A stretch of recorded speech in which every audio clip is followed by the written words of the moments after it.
Okay. We're probably gonna start here in a minute. Just gotta figure out, I think, something up with the video though. Trying to get that fixed.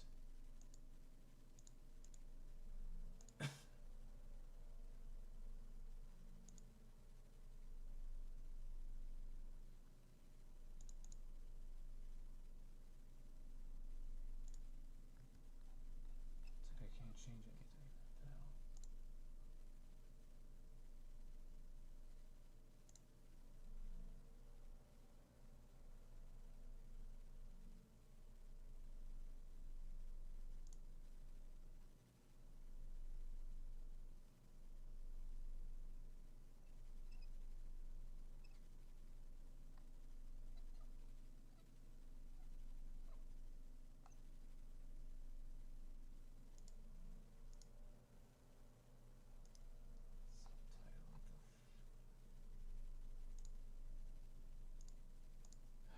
Jeez. Okay.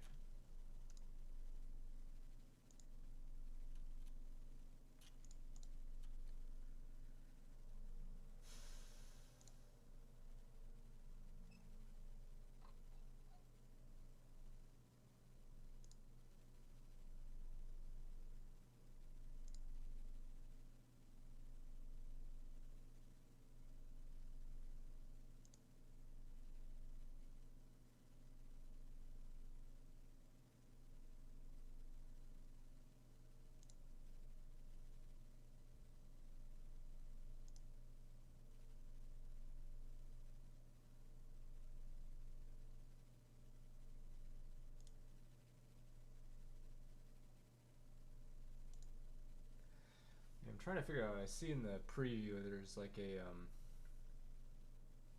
there's two symbols on the bottom left and the bottom right. I'm trying to remove one of them. It's kind of bothering me a bit. I can't seem to find that option, so I'm not sure where it is.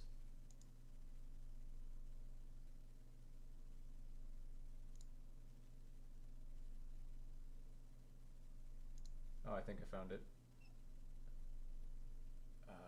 Let's see. I'll just remove that. Alright, does that work?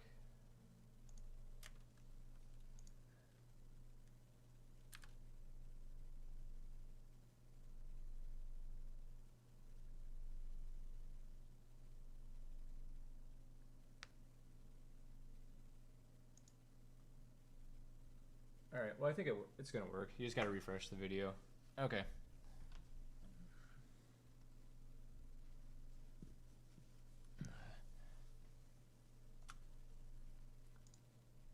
Alright.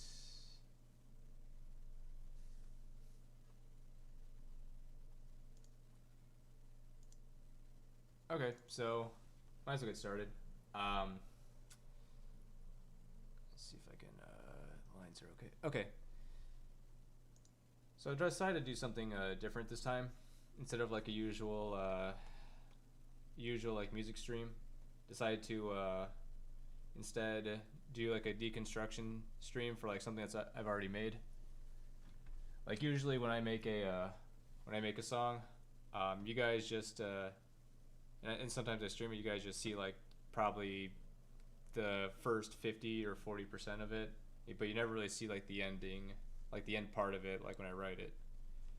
So I figured like now you get to see the whole project file, and maybe it would help you, or it would give you all some insight like on how I write something from scratch, or I guess maybe not from scratch, but how a song progresses like in the time span that I make to the time span that I take to compose it.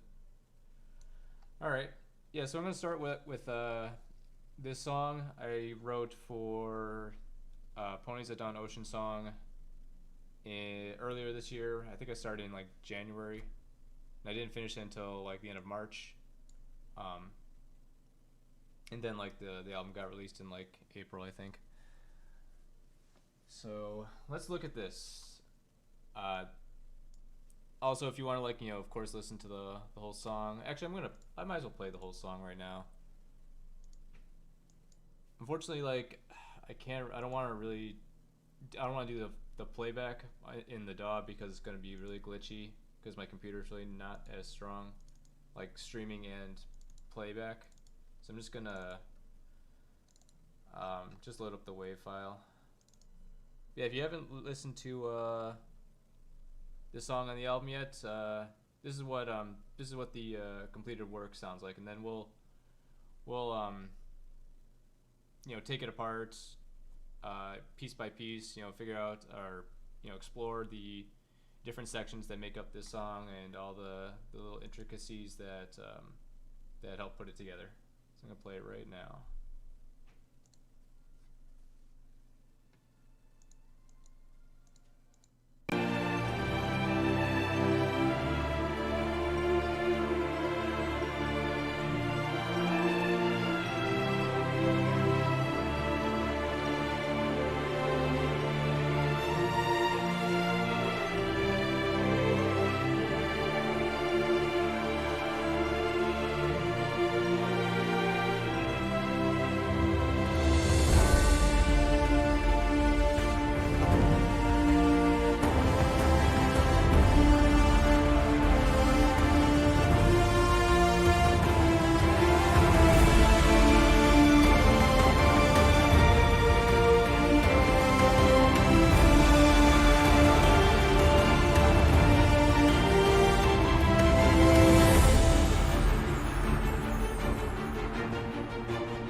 so there you have it. That's the and yeah, you can of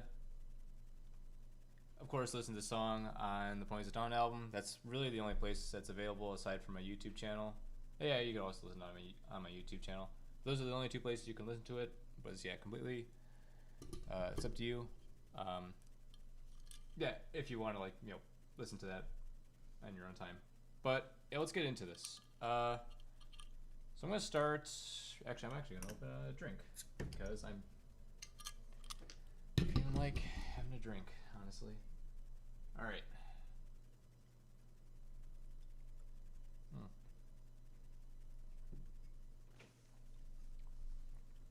All right. So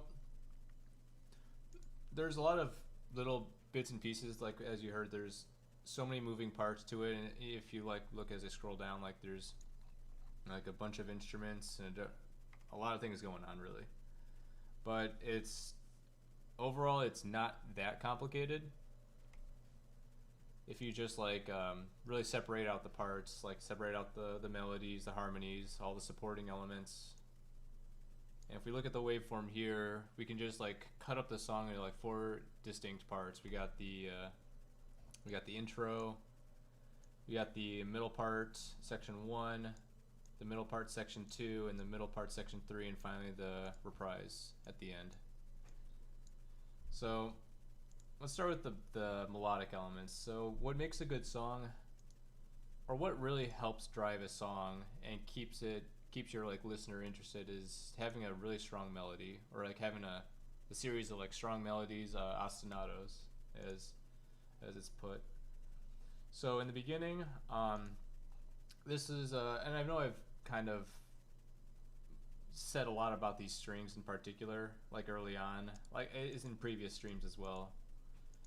So up here, yeah, I got 2 distinct string ostinatos, both violin 1 and violin 2.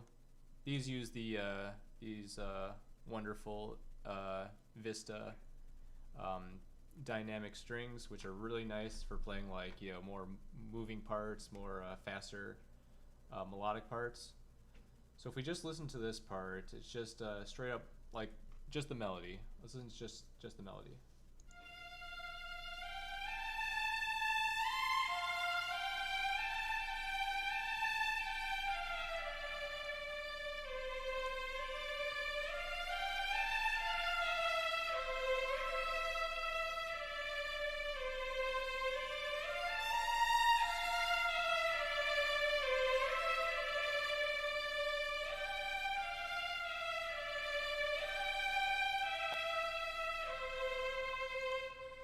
See, it's not really that complicated. It's just a matter of laying out a line and then breaking it down and subdividing each of your notes. So when we add stuff like chords and harmonies, we'll add some. I'll just add some sustained violas here.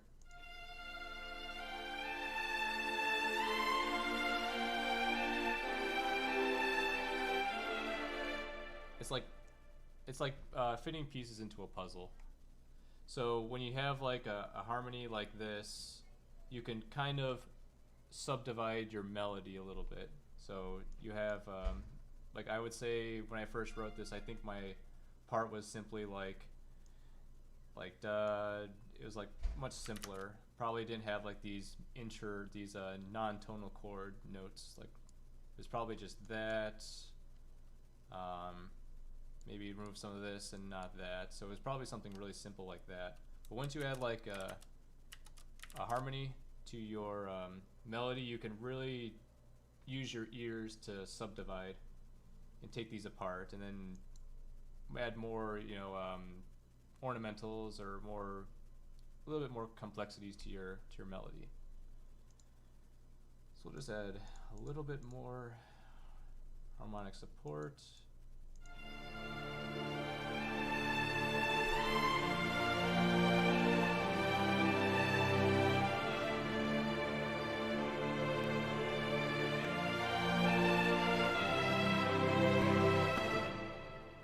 And even though, and you can see right here in the ghost notes, the harmony is actually really simple too. They follow really simple. Uh, I guess the word for it is like Toho chords. Very they follow like your standard minor scale like common chords, and this is in I believe D minor. Yeah, it's in D minor. All right, so you got your harmony right here. You got your melody up here. Then you could use this opportunity to add something like some more creative elements, such as like I added this one kind of just came out of nowhere. I added a some like floaty harp thing in the background, more just to make it seem like there was some sparkles going on. So let's find the harp. So in addition to like your melody, like your fundamentals for making making a song, you can add like cool stuff like this, where it's just a bunch of really random melodic elements that follow like your chords and can sound really good when put together.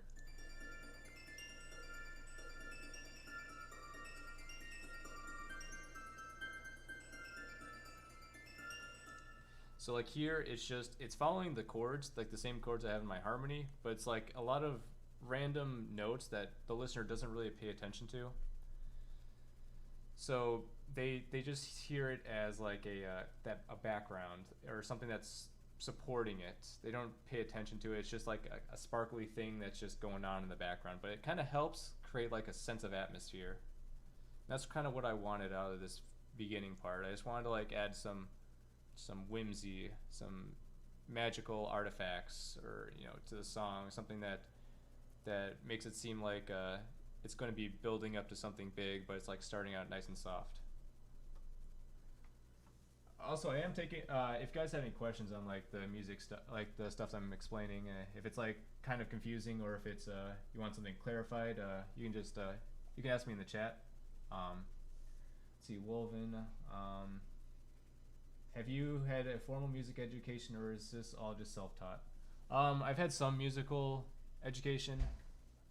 In high school, I took a music theory class, but I mean it was a high school class, so you can guess it was really really simple, and it didn't really teach you a lot of like a lot more than what you'd expect out of a class. I took music theory 1 and 2 in college, which developed which was a lot more it was a lot more involved in like the composing process, and a lot of it was like identifying chords and some ear training. It helped. I would say it helped, like as a I'm really it's given me a better ear for like writing melodies, because sometimes like when you know how something should sound through like past experience, or like something you learned, you could more easily develop a melody. But I would say for the most part, when it comes to orchestration and the stuff that I'm doing right here, this is all self-taught. Like I've only had formal music education in regard to music theory, and like just just like how songs are written, but nothing like I didn't get any like music experience or education in regards to like producing in a DAW, or like actually making songs. All right, so we got like these smaller stuff.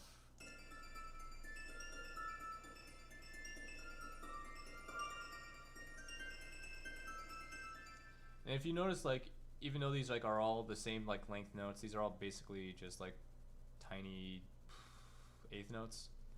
You can kind of hear like the tempo change a little bit. This is something I always like doing. It's modulating the tempo a little bit, just slightly, in certain parts that are more softer, something that's more, I want it to sound more human. And a good way to do that is to mess with the tempo a little bit. So like at the base, this whole song is 135 beats per minute, but as you can see, like right around here, it starts to slow down to about 122, goes back to 135, goes down to 117. It's like it goes all over the place, but it kind of like gives it more human feel. Like there's more there's more emotion playing into it. Like if we're like a pianist were to like play something, and there's like a particular part, like they maybe like slow down a little bit to kind of accentuate that part.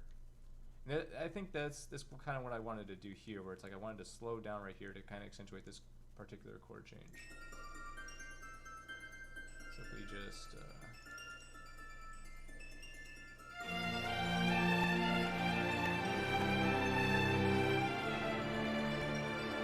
like the da da da, I think I kind of wanted to accentuate that. And it's like usually when I do retardandos like this, it's more to what's the word for it? To accentuate particular transitions in certain melodic lines. But I would say that's pretty much it for that part. Like I added, of course, there's some other elements that go into it, such as like solo parts. I added solo cello.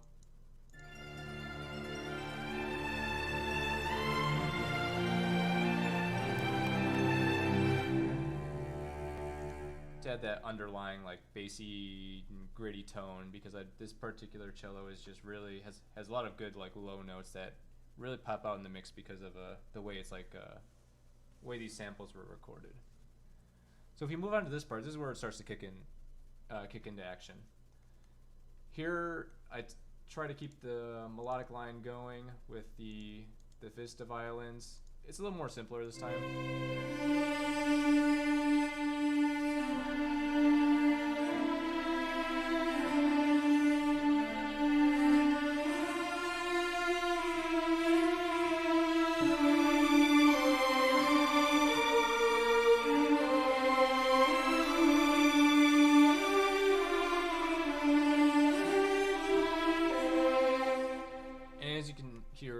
I start to introduce more elements into it, like more strings. You can even see it in like the list right here. I start to introduce some spiccato strings, the basses. Yeah, and then I change up the cello melody, and of course I add in the percussion. Another really fun element to add to your songs. Percussion is really your rhythmic driving force of a song, and really what gets people.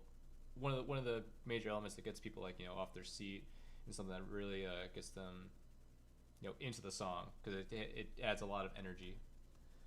And percussion is something that I really try to be careful with a lot of the time.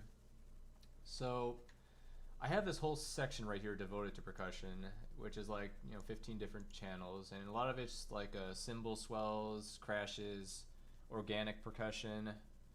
And of course we got fun loops from Damage 2, and although I use it and I think it's a very helpful tool, it can be a bit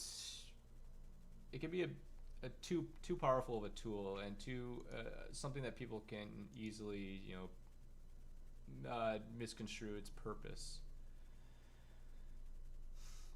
A lot of people tend to, like, even with Damage 1, a lot of like early composers who want to do like epic orchestral will probably pick up Damage 1 because it's been around for like years now, and it's like really easy to find, and it's got like loops, and people just tend to use the loops.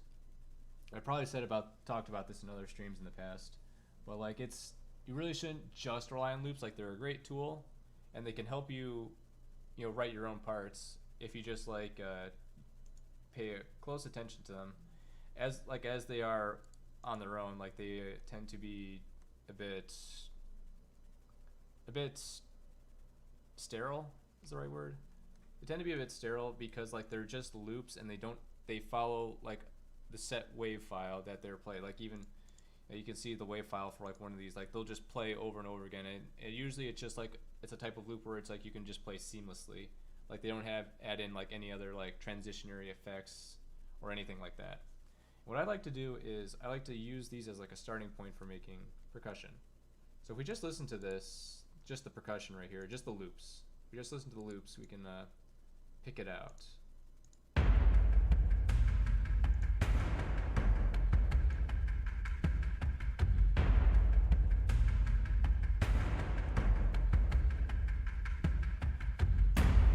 So if you pay attention, you can figure out where these downbeats occur, where the upbeats occur, and where are all these little rhythmic elements that fall into place.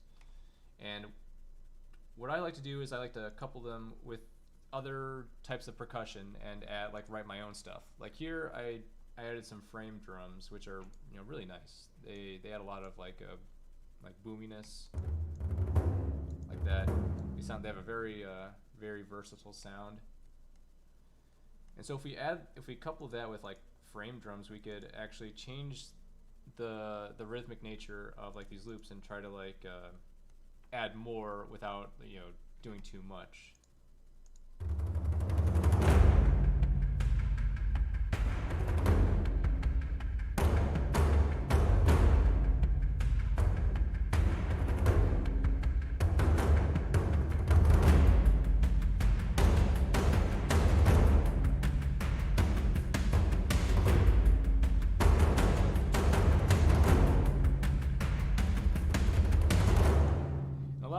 A lot of the stuff in my a lot of the stuff in the frame drums patch that I have is mostly just like swells like this, because these loops, they don't really have those swell types, those transitionary effects like I said previously.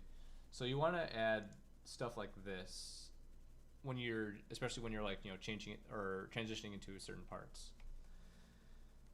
And a lot of these like yeah, I got like a lot of like doubled up swells for this part, and then I got like hits to help like support that rhythmic part in the loops to really, you know, add some variation to it as well. Most of these are just like swells for the most part though, because the percussion doesn't really kick in until the next part. For the most part, yeah, that's pretty much it. I add some spiccato strings. Those always go really well, especially when you want to do like epic stuff. You got like your percussion. You want these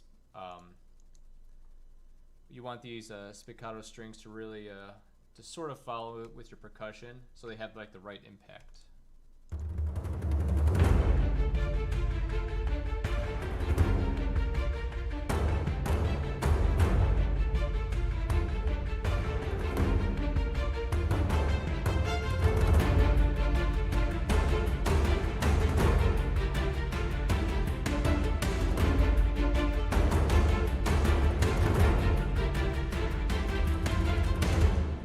This is where the song starts to pick up. Like you start to get a feel for what the song's trying to tell you. Basically the mood.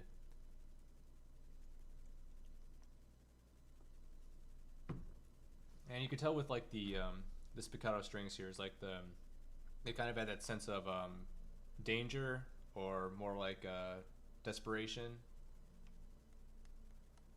So it's constantly building up.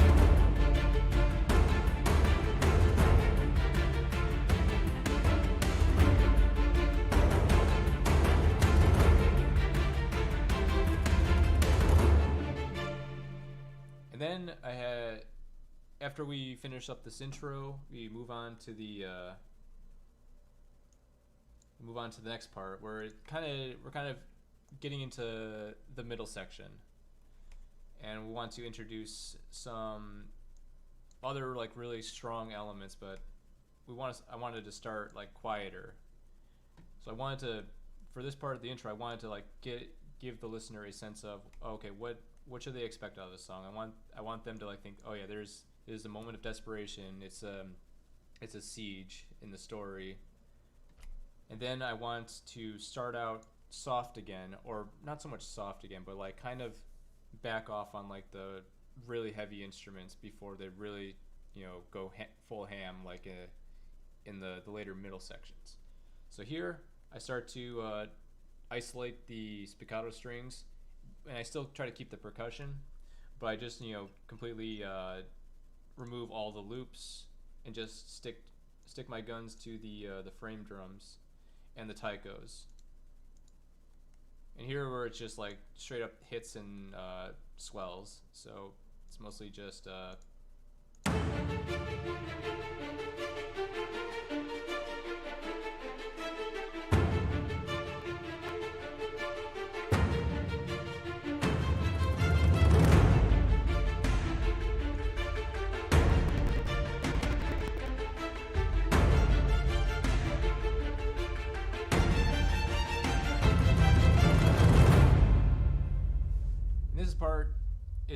of doing what the intro did, but it's trying to bring in more elements, more epic elements, stuff that more elements of the orchestra.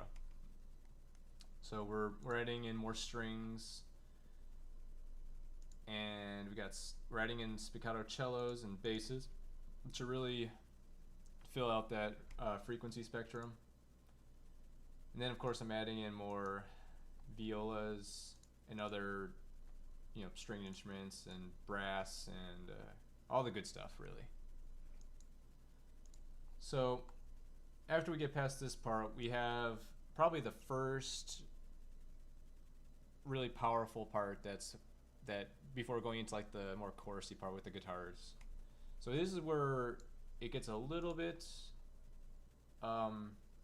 daunting, because there's like a lot of elements that come in and out of this part, and it's mostly from the brass. So if we just look at the brass, we'll keep a look at the percussion and the brass. A lot of these tend to come in and out in this part, and that's kind of what gives that the sense of feeling of like, you know, desperation. It's like elements coming in and out. It's like you're not sure if it's going to stick around, and of course it adds more to like the epic factor. So you're not just like, you know, keeping you're not just like introducing like a brass instrument, just keeping it there for like the entire song, like the same dynamic. You want to like keep it as dynamic as possible, or not as possible, like, you know, keep it interesting, I guess is the right word. So here we got let's listen to the brass and the percussion.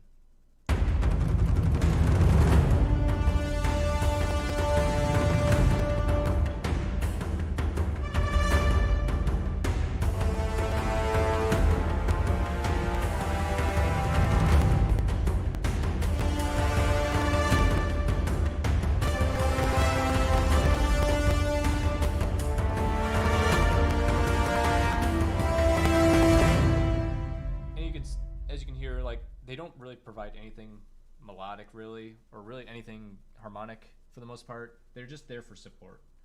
They just add that factor, that kind of the more epic factor. I really hate using that word, but it's kind of what it refers to. So if we add that, plus like other elements that kind of rhythmically move this part, we can add like more strings. It really helps drive it forward.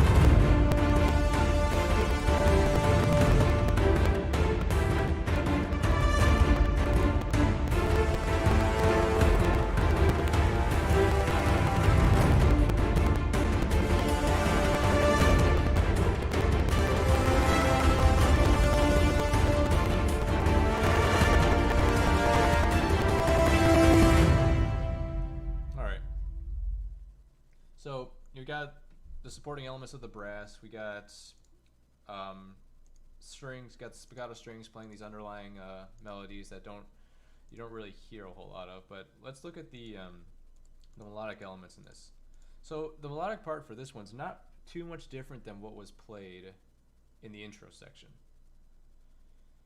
So here I have mostly the melodic elements being played by the vista strings, the vista violins, and I got these all broken up into different sections. I got both the violins and the violas playing a melody and a counter melody below it.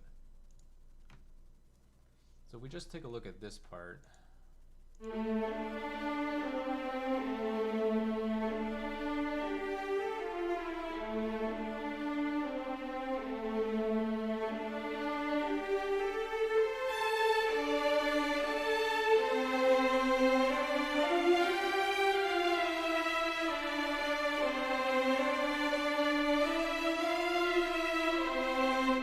That's really the part you hear, like when you listen to this part, like in the full song.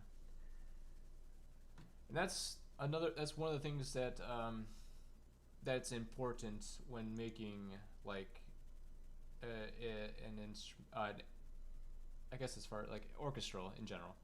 You want to have that strong melody that people are going to like listen to, and of course you want to have like these other supporting factors such as the brass and the spiccato strings, because they really help support those melodies.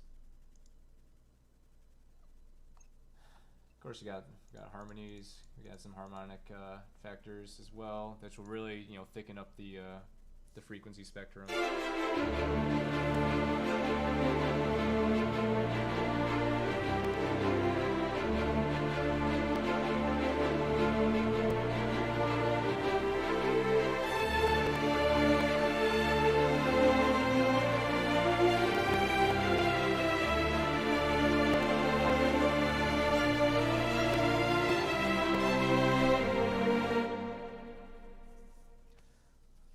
Some messages. And thank you, Evershade. I won't be doing that. Let's see. Century Music. Hey, what's up? And Woven, the trumpets give it a certain sense of expanse. I'd say it makes it feel wide and open. Yeah, that's really what I'm going. That's really what I wanted out of the brass in this section. That's pretty much it for the most part. There's a lot of other supporting factors. I think one of the major goals of mine in making a song like this, it's to add it make sure the mix is like nice and full and there's like a lot going on to the point where it doesn't sound like a lot of dead space. So I tend to add like other instruments that kind of fill that void, but they don't really add anything. Like these, I would say, like these ones right here, these instruments, the cymbalom and the harp, they don't really add a whole lot, but they still add that, they still fill the void in like a way that really no other orchestral instrument can, because they tend to have like their own timbre.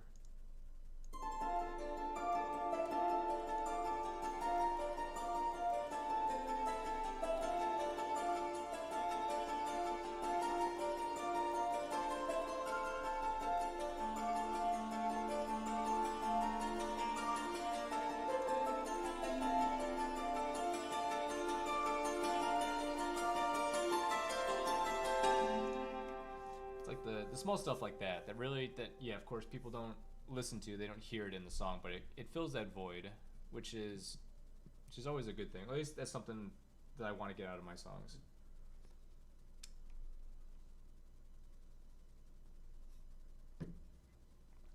It also tends to change like the mood of the song in a way as well.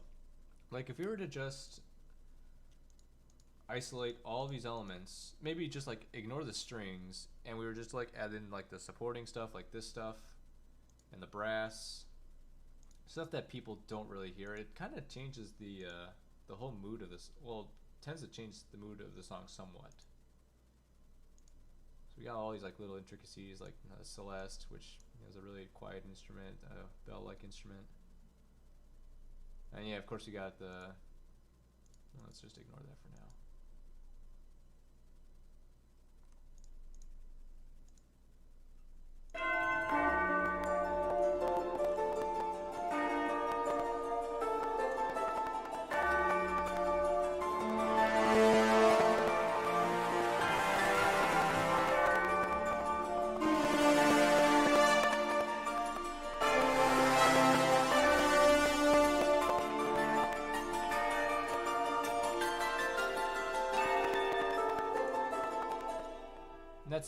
Yeah, it's like these smaller things that can really change the atmosphere of a song, or I guess more so the emotion of the song.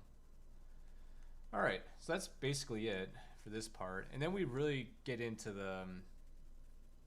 the heart of the song, right in the middle section, where the guitars come in, and it becomes really heavy with like percussion. So let's look at that next.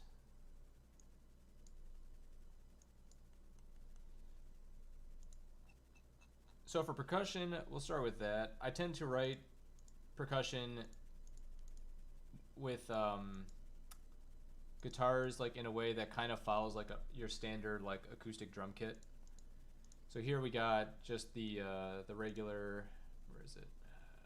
Just got a regular standard acoustic drum kit that plays like these lines that are similar to what you'd hear in like a metal song or a rock song. And what I like to do is try to fit them with the loops that get made. So they kind of have like a very defined rhythmic timbre.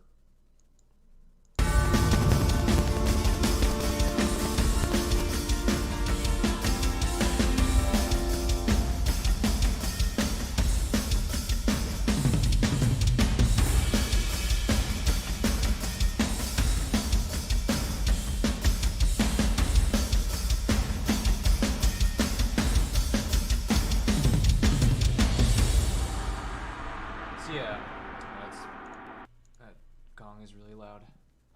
So yeah, that they kind of follow the same rhythmic pattern. I tried to model like the percussion off of like the loops because it's a bit easier that way. But you can hear that they have that same rhythmic pattern of like the syncopated rhythm of like dot dot dot dot dot dot, like kind of like that. So they kind of have that same rhythmic pattern, and it helps with like when you add in like guitars and stuff, where it's the rhythmic guitars are just adding rhythmic support along with like harmonic support as well. So if we just include that,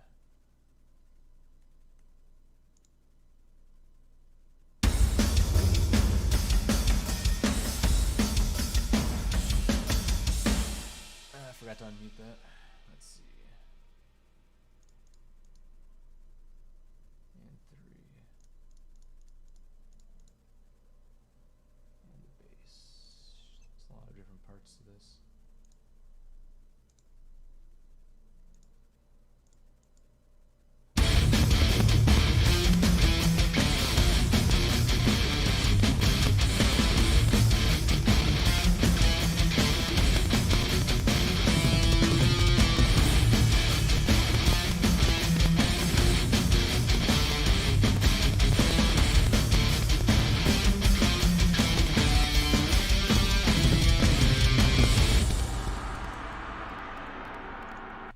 Yeah, so the percussion is really there to help support those rhythmic guitars and adding that rhythmic element to it, and that's really what sits at the foundation of this part. From there, we can add in other stuff, other elements like your sustained strings, and to help boost the harmonies, and stuff like that. It adds a lot, really adds like a lot of thickness to it. I know with this particular album, Time Zero, I've been triple tracking my guitars to really make them heavy. Basically, what that amounts to is do you have 3 different guitar takes for your rhythm guitar? You have one panned far to the left, one panned far to the right, and one in the center, and it helps like fill out the entire stereo spectrum, and it really makes it heavy. So I guess, yeah, another thing, I guess now that we're looking at the playlist, yeah, you look at the playlist, this is actually a pretty simple song.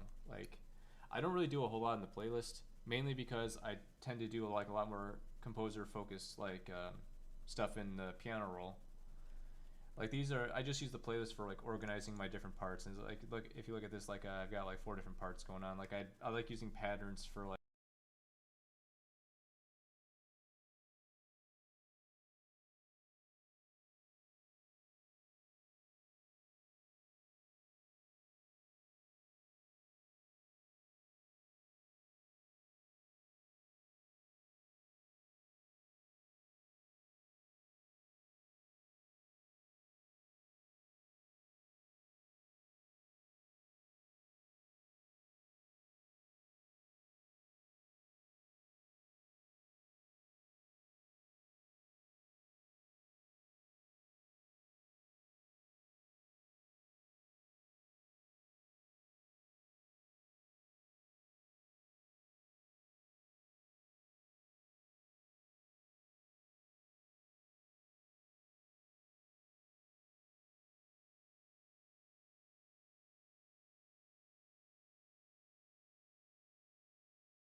Okay, is this back? I'm gonna check if this is back.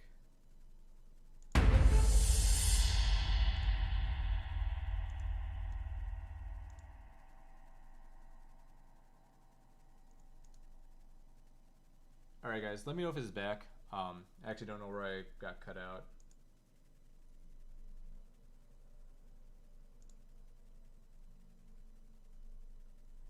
Okay, is this back? I'm gonna check if this is back.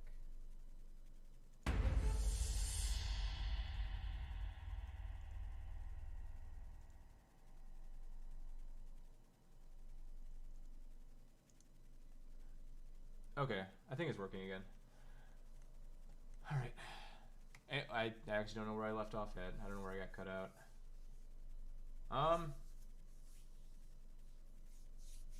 Well, anyway, yeah, I think I was talking about the way I write, like this song in particular. I tend to like write it in such a way where there's minimal repetition. In terms of like parts, that's why I usually write it more piano roll oriented as opposed to like playlist oriented, where it's like this is really simple right here. It's got like my guitar recordings. It's got like extra effects, one extra effect really, some automation. They actually shouldn't be there. And yeah, of course, like the piano roll parts, all like glued together. So it's like I try to do most of my composing done in like the piano roll because I find it easier, and it's like a lot easier to copy a part and then to add some variation to it. So you're not just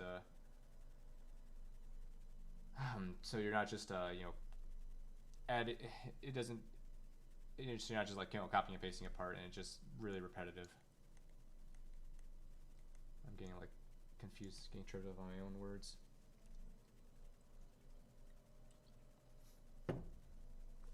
All right. So this part is like pretty straightforward. It's like it's mostly just rhythm guitar, harmonies plus a melody. And right here, this melody still also follows like very closely to like the melody like I wrote in the previous section. And that's kind of what I tend to do with songs like these, is like I try to introduce a melody and then try to like change it up a bit and like add other things to it, and like just to like tell the listener that this melody is still relevant to the song, but it's just like changing it up a bit just to maybe introduce like something new, or to show that this part in the song, it has like a different mood or a different structure.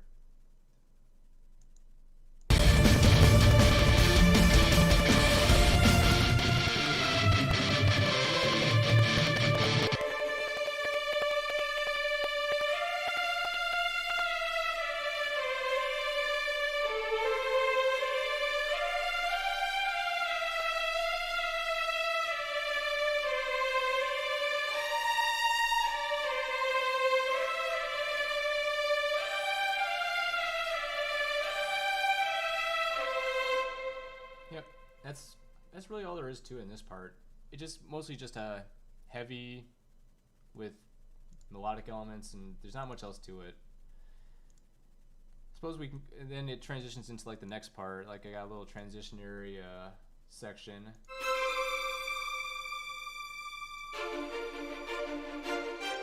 And this is where I kind of introduce the reintroduce like that spiccato line from before. It's got like it's got a very similar structure, and it sounds very similar too. And it's still following the same like harmonic line as well. Wrong section. This part. So it's like the transition part is still like following like the same as before.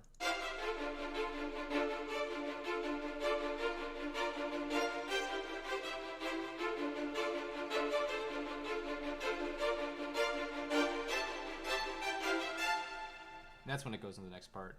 If you look closely, my velocities are set up in such a way that they follow the core rhythmic element of the percussion. So that's another thing that I was saying before about your spiccato string lines.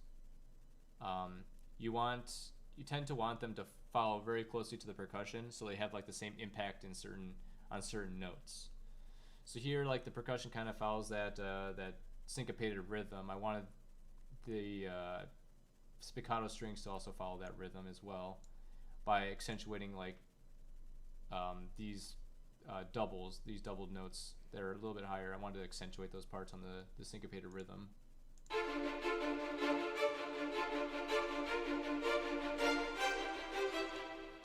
And these like other underlying notes, the quieter ones, they kind of just are there to add like those chord tones. All right. And of course I add like other elements, like I got a string stuff.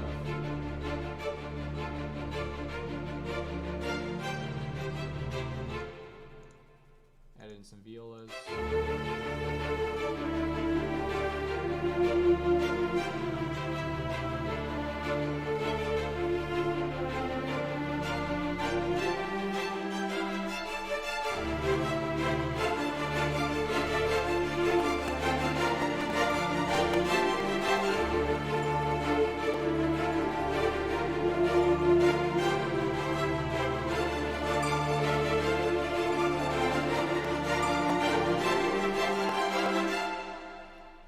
That's really all there is to it with this transition part, and then we get really into a very loud part, where lead guitars come in, and they play like this really fast, well, not so much fast, but like a really melodic part, a doubled melodic part. It kind of follows really closely to the strings here. I tend to sometimes double up. Or like add supporting strings to like lead parts to really strengthen them. Sometimes it becomes a bit too much, and you have two parts fighting for one another. But in this part, I think it kind of blended pretty well. Where is it?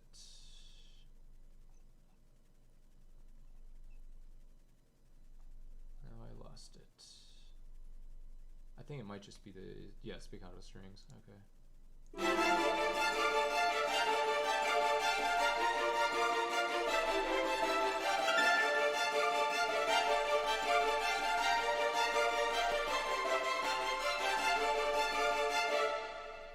All right, so let's isolate those parts. We got lead 3 and lead 4. Where is it? 3, lead 4, 1 and 2. Set all these together.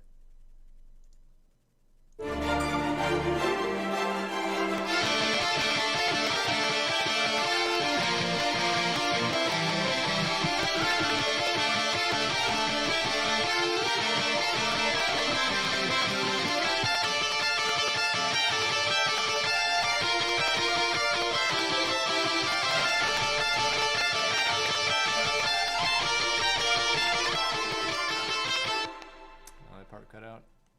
I think it might have cut out by prematurely. All right.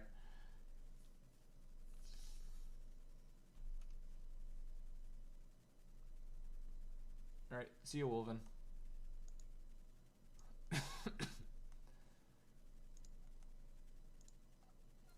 Yeah. So that's for the most part. Like in this part in particular, I doubled up on the strings and the lead guitar to really strengthen the melody. And to add like that orchestral element to the melody as well, so that the guitars don't feel so isolated. And if you listen closely, you can kind of hear like in the harp, I reintroduced that line, a line from early in the song, probably around I think it was probably like the first section, honestly. Or the second section, where it has like this spiccato string line. Yeah, that one.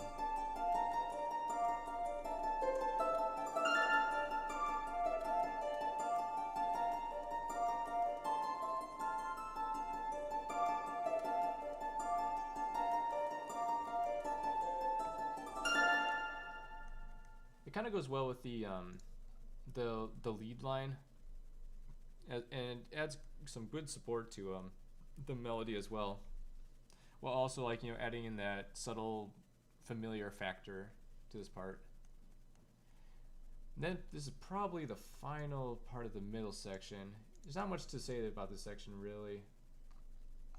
It's a lot of more guitar stuff, really heavy guitar stuff, percussion, very similar to like the previous middle parts.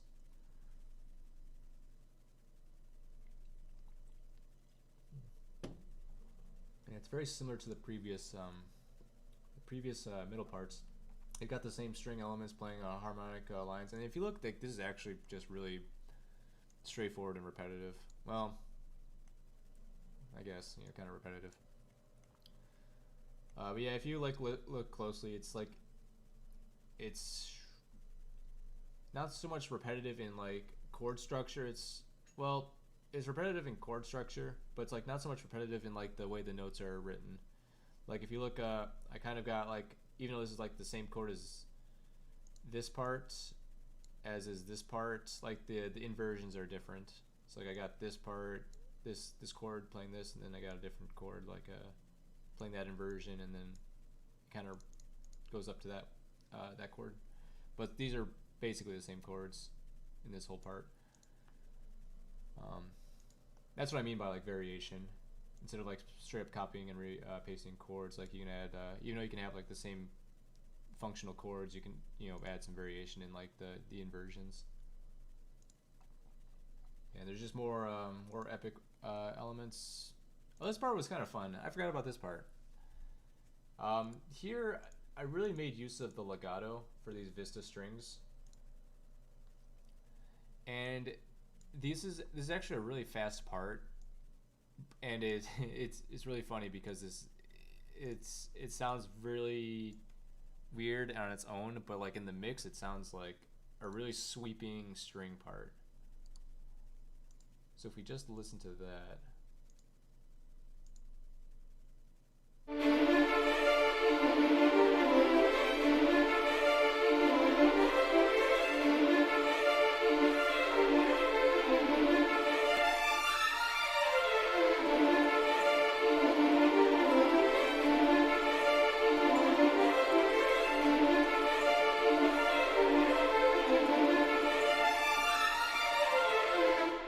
So it's like that really, it's like a really cool part where you have like all these two sets of strings. You got one playing the main melody, and then you got the second part, the second violin playing a third below it, and it's like this really fast part. So it's like you really hear more of like the transition than the notes of themselves. So it's like you just hear like the sliding of the violin. Like you listen like a little closer, just at the solo violin.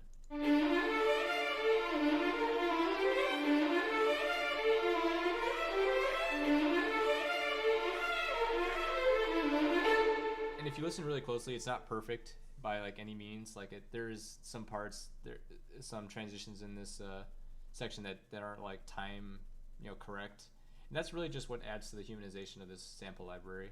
It's like these are imperfect transitions, but they add that sliding effect, the sweeping effect, the legato transition. It adds like a very interesting timbre to this part, especially when you mix it with like the main melody, which I believe it was in the trumpets. Yeah, I had like the trumpets playing here. If I could even find it. Well, it was brass regardless, so if we just...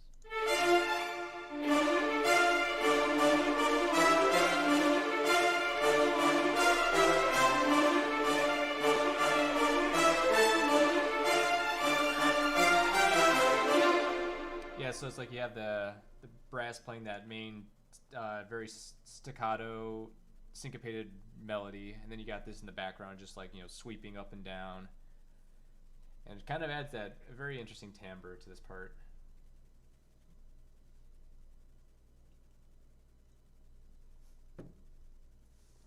Yeah, all these it is really hard to make this stuff not sound muddy, because when you add so many elements, like you really lose a lot. You lose a lot of like the stuff that really hides in the background. most people, like, people are going to hear your main melody and your chords, but they won't really hear like the subtleties like this. And if you add too much, you're going to end up really muddying the mix. And I will say I am certainly guilty of that, like in past songs, and I've been trying to get better on that, especially with this album in particular. I really wanted to change my sound with this album and really change like how I approach songs, at least. Maybe you've heard that like in the stuff I released this year, but it's like it's hard to change like a really defined style. I know a lot of my stuff can get pretty muddy.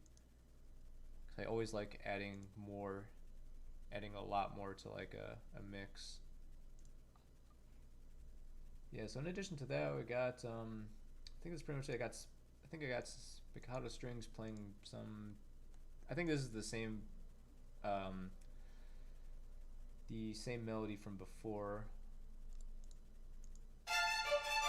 Yeah. So like once again, this is actually kind of interesting. So like what I said before about like, you know, copying and pasting parts. So like listening to like this first bar. Yeah, it sounds like that part that I've, you know, copied and pasted like a couple times in the song already. But like instead of doing it in the playlist like you would, you know, just copy your pattern and paste in the playlist like over and over again. Here in like the piano roll, you can like copy these notes but like add some variation to them. Like these sets of chords are different than the ones that I had previously. So like what I did was even though like this part is playing the same structure, the same rhythmic structure of it, and it's more or less like the same melodic notes, the chords are actually different, so it sounds actually different than the previous version.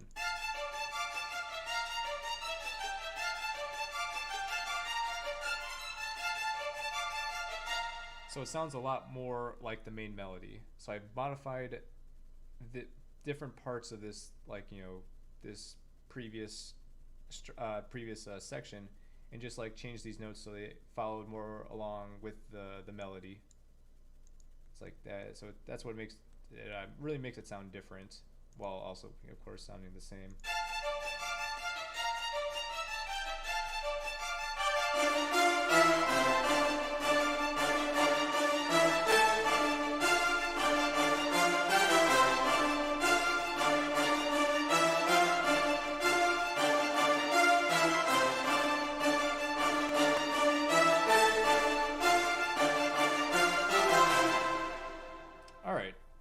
That's pretty much it. Aside from like guitar stuff, like I don't really have much to say about guitar stuff, unfortunately. I pretty much just record what I think fits best there. There's really nothing exceptional about it. It's mostly just like power chords and stuff. I can't really play guitar that well, so I just really record like basic stuff that I try to like make use of.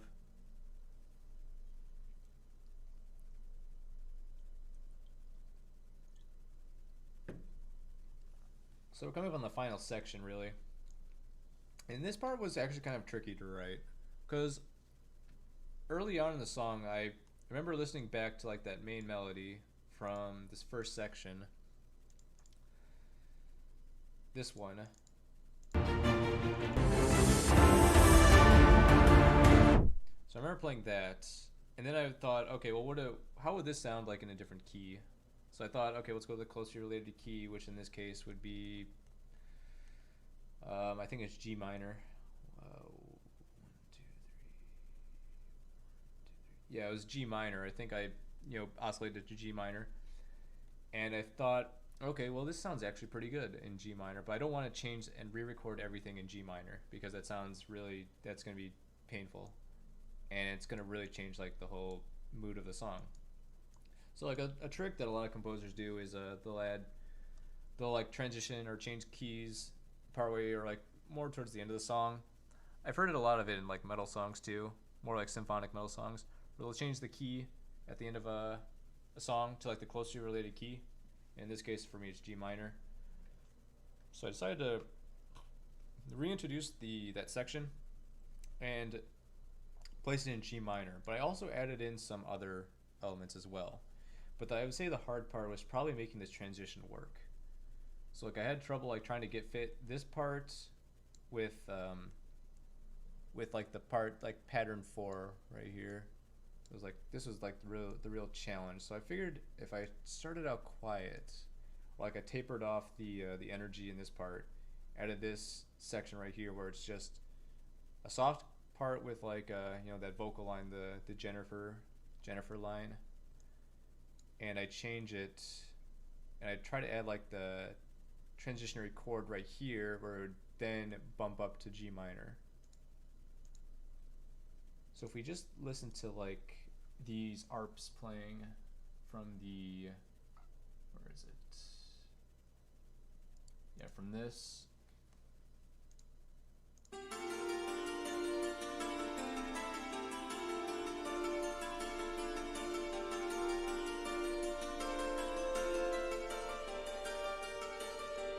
And that's what it was. It was that's where that transition happens. That was kind of tricky to get to work, because I couldn't find like a good idea to like get this to change key signatures very well. But then adding in the Jennifer line really helped.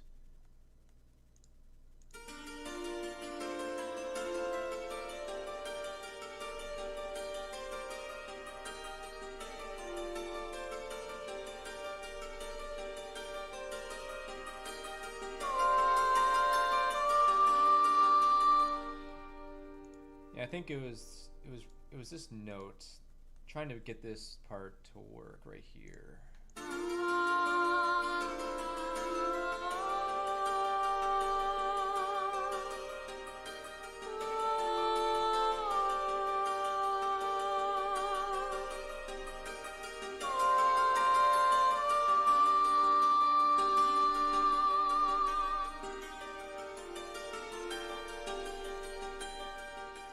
And then after that small section, we get into the strong section. But like looking back on this, the softer section, there's like a lot of intricacies that maybe people don't hear a whole lot of. I know the percussion this part was actually pretty fun to make. I decided to reintroduce the loops from previously. Basically, yeah, it's like the same pattern as before, but change it up, and instead of using like just frame drums and taikos, I decided to like add in more ethnic drums, more of those like oh, it froze. Oops. I hope I didn't change anything. So I decided to add in more like ethnic drums like these, where it's just, where it kind of, it feels more ethnic. Well, of course, yeah, but let's listen to that with the loops.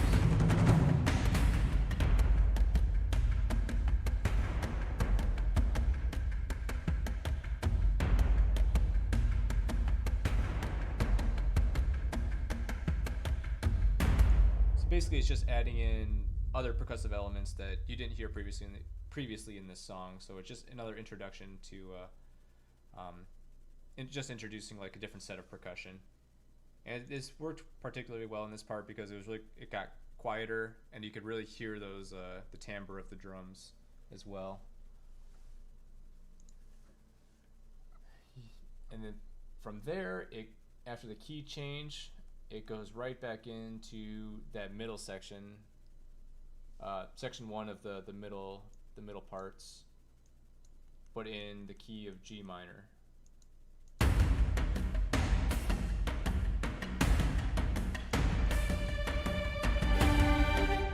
If you actually listen to the melody, they don't sound the same as what I did before. They're slightly different, and this, yeah, of course, that goes back to what I said before about, you know, copying and pasting melodies. It's fine to do that, but like it would really go a long way to copy and paste your melody and then add a slight variation, or like add a variation to it, so it sounds like it just sounds like different and adds more, you know, more flavor to your melodic line.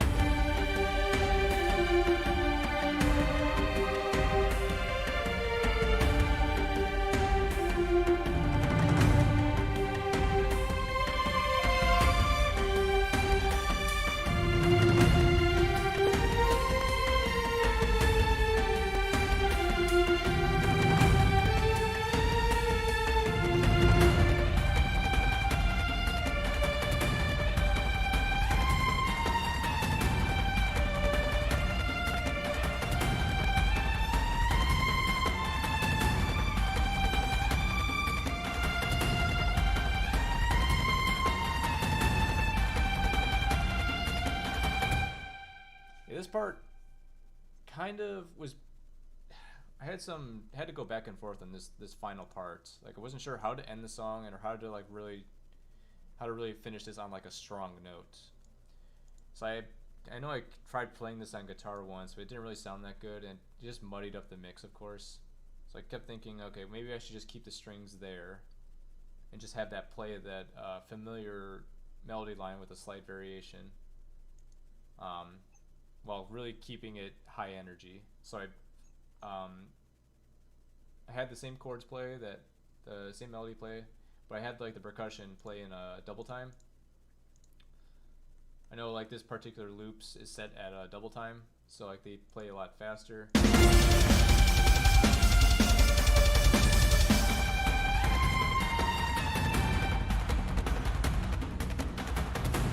So it's like a lot faster, and it's a huge like difference between the previous part where it's just, you know, played in the same at the same tempo.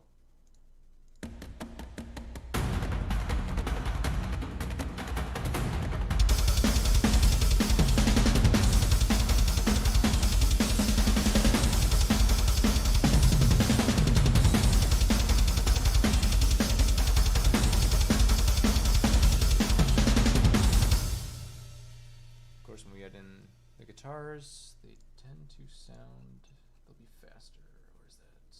Got lost.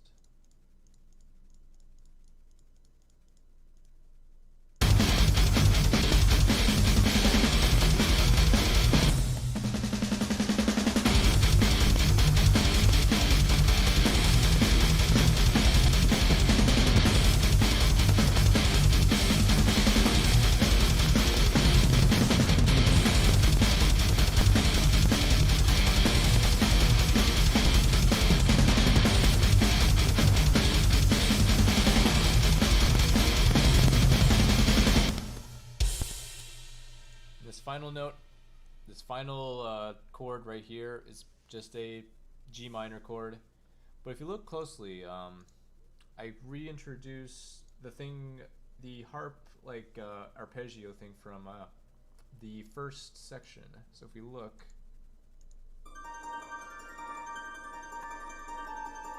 except this time it's played in a G minor. Yeah, this is basically where I got the idea in the intro.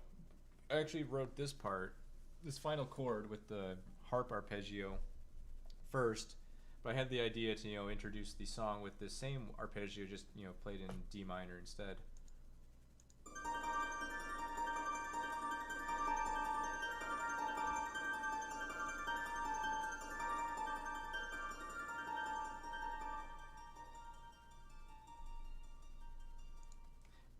I can't remember how I wrote this either. I think it was just a mismatch of notes. Just like tried to play with like some semblance of like chord structure. But for the most part, it was basically just rooted in G minor. All right, yeah, and looking back at this final part, there were some other things added. I know in terms of you know, like epic, what is it, choirs. It does sound like very, sounds stronger in this key. Where was it?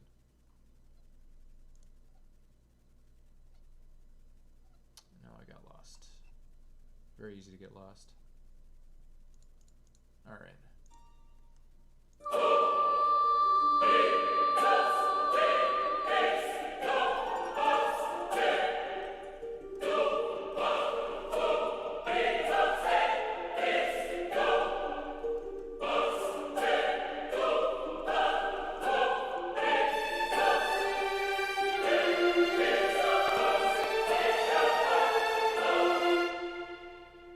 Sometimes it can be a bit tricky to make staccato choirs work, because they have like a very wide timbre range. It's like it feels like they tend to either take up so much space in the mix, or they add in well, I guess that's pretty much it. Like they tend to sometimes take up so much space in the mix, and it's kind of hard to incorporate them with other like heavier melodic elements.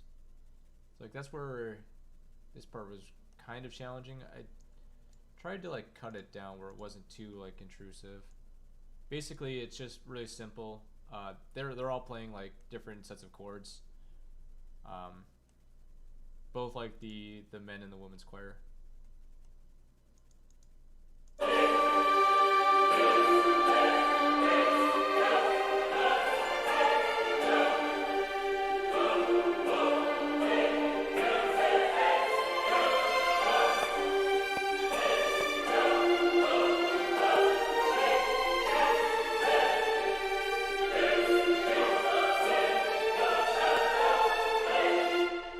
If you could probably kind of get what I mean. They when playing this back, it like you could really hear the choir like loud in front, like really in your face.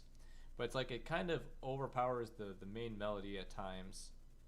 Sometimes you can counteract that with by doubling up the melody with like another element. I don't think I did it in this song though.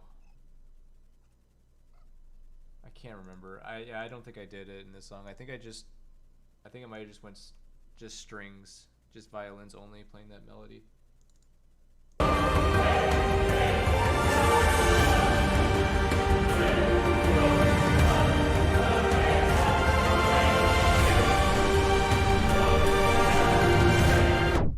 Yeah, like when you hear that the strings come in like right here.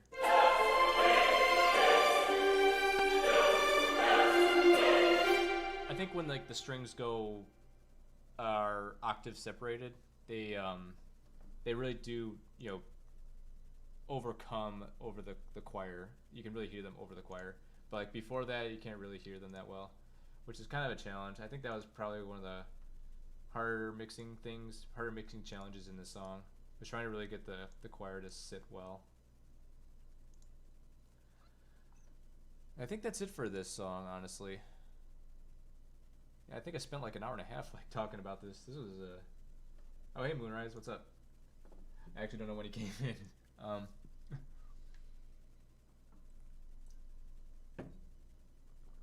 Yeah, I didn't expect to be talking about this for an hour and a half. That pretty much covers this song really. It was a really hard song to write. I think this took 2.5 months. Something like that. I started in like January, probably mid-January. I didn't get done until like the end of March. Yeah, it was I wanted it to really make a defined sound for like what this album will be about. Like I wanted to really get a whole lot better when it comes to like writing stuff like this. And that's something that's challenging because like I'm so used to like writing a certain way that I tend to not look at like other things that could potentially benefit my music. So like with stuff like this, I know I stepped out of my comfort zone a little bit. There's some things that were a little bit challenging as well. I would say the amount of revisions I've had to make in this were really astounding. Like I think I've done so many deletions that the deletions themselves could have made their own song. But I think that's what I really wanted out of this song in particular, is just to really define a sound or like a level, maybe like what to expect out of this album in terms of like quality. Because like every time I don't really listen to my previous album that much because sometimes I find it hard to listen to because of like all these mistakes that I made. And it just sounds so reverby and a mess. Whereas like this one, I wanted to sound more clear. I want there to be a really clear and clean sound for this. I feel like I accomplished that with this song. It's like it sounds like a lot cleaner than stuff I've previously made, especially when you look at stuff from Thorn of the Frozen Star. That stuff was like really reverby and really washy, a lot of atmospheric stuff, but like it wasn't really that clean. I really want that to change with this one. All right, well, let's see. I was planning on doing a breakdown of Awakening as well. I don't know if you guys heard of Awakening. It was released on Ponies at Dawn a week ago, actually. And I wanted to do a deconstruction of that as well. It'll probably be a lot shorter than this one because I feel like I said a lot about this song that was also relevant with Awakening as well.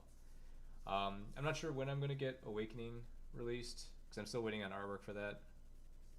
It might be a bit, but I still have my fingers crossed it'll be before January 1st. So who knows? But I guess I'll just load up Awakening. We can just look at that. But I probably won't spend an hour and a half on it. It'll probably be like half an hour. Let's just get out of this.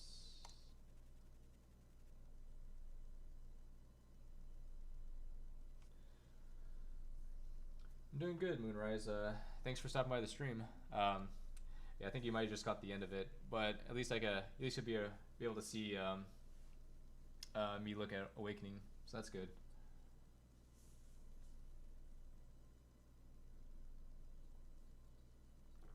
Having a cider too. This is a really good cider.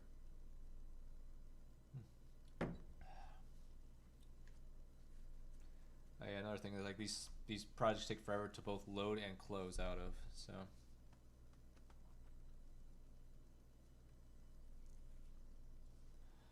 I don't know. What do you? I don't know. What's everyone up to these days? I don't really stream that much these days. I think the last time I streamed was probably 2 months ago, 3 months ago. I actually don't remember. I always keep telling myself that I will stream like at least once a month, but it's like hard to commit. And it's like I have like a lot of off periods or like downtime where it's like I struggle with writing music.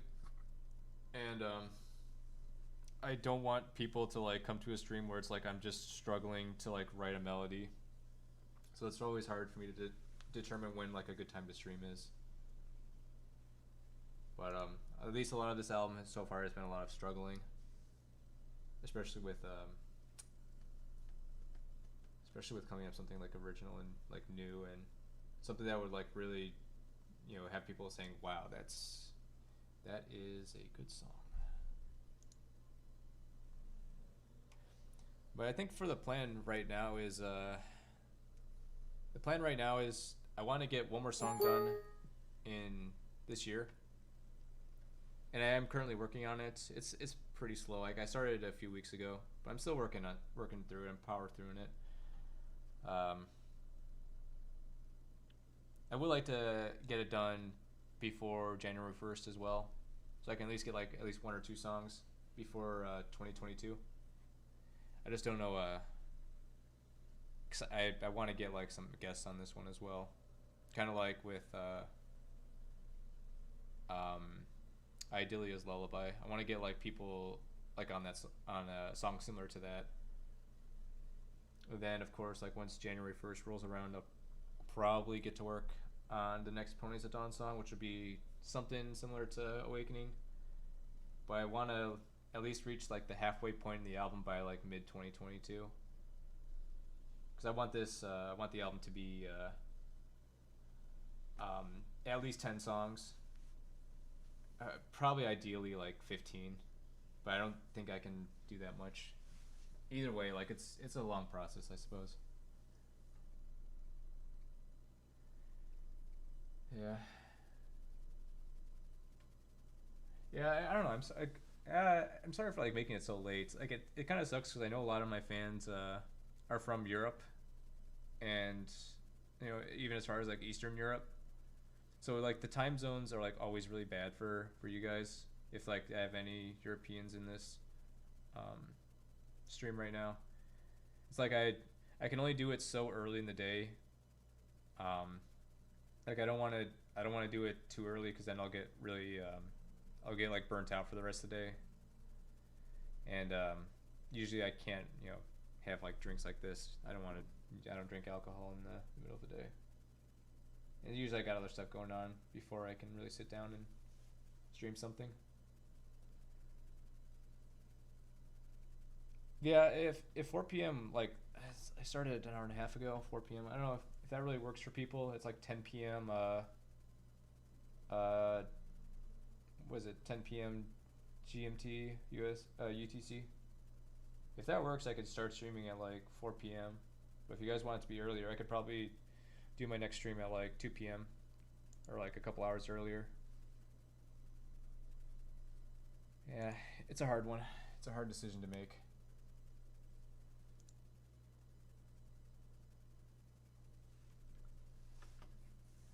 All right.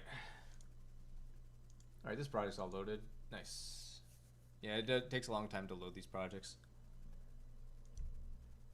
All right, so this is Awakening. This is the thing I submitted to Ponies at Dawn to. I can't remember actually. I don't remember when I submitted to Ponies at Dawn, but either way, it was released on last weekend. It was released last weekend. The album is for Ponies at Dawn Aurora. It's on Bandcamp. It's on their Bandcamp right now. You can get it for free. I think it's pay what you want, $0 minimum. You can listen to the song there, or you can, well, I guess wait for me to upload it, which I don't know when it'll be uploaded. I still gotta wait on the art for this one. But I'll do what I did last time. First, we're gonna let's listen to the full song first, and then we'll do a quick brief rundown of like the different parts.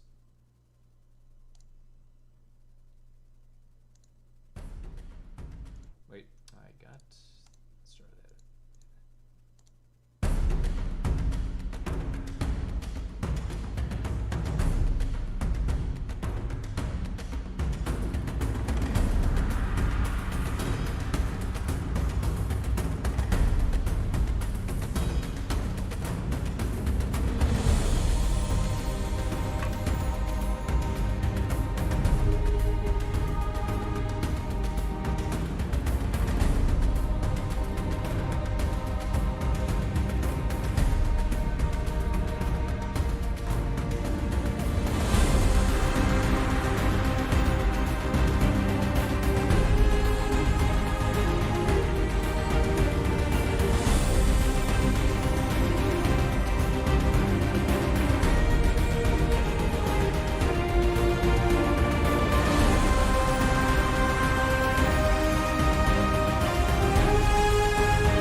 It's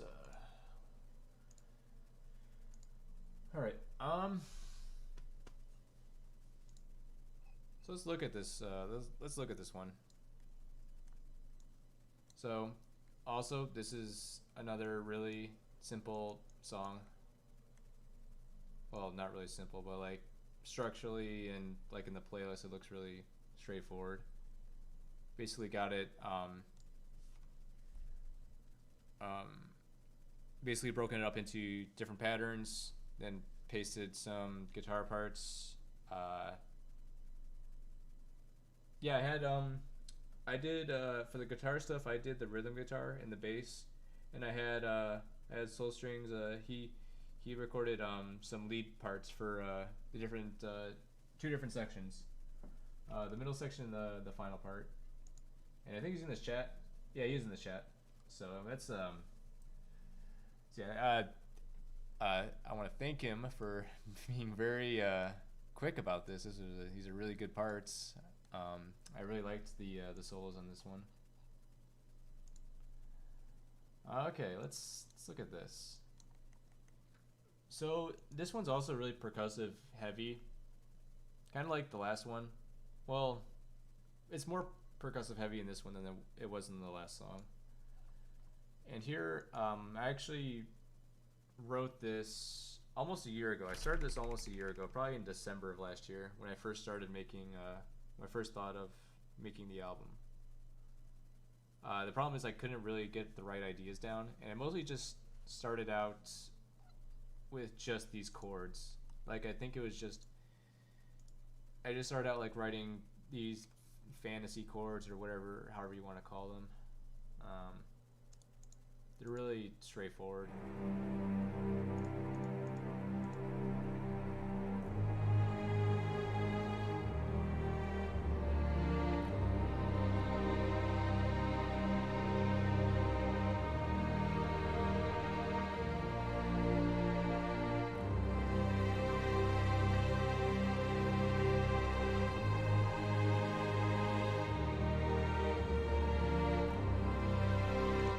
So they're just fantasy chords, or they're just basically just straightforward. But yeah, the song started out is just like basically this. And I couldn't think of like anything to like write on top of it. I had some like melodies in mind, but it's like they didn't really work at the time. So I started that with like the percussion, because I think at the time I just got Damage 2. So I started out with like some like loops, which was just. Whoops, that's not right. Let's mute that. I think this might have gotten triggered by accident, so I'm going to turn it off. Where is it? There we go. Okay. Oh, that just mutes it? Okay, well, whatever.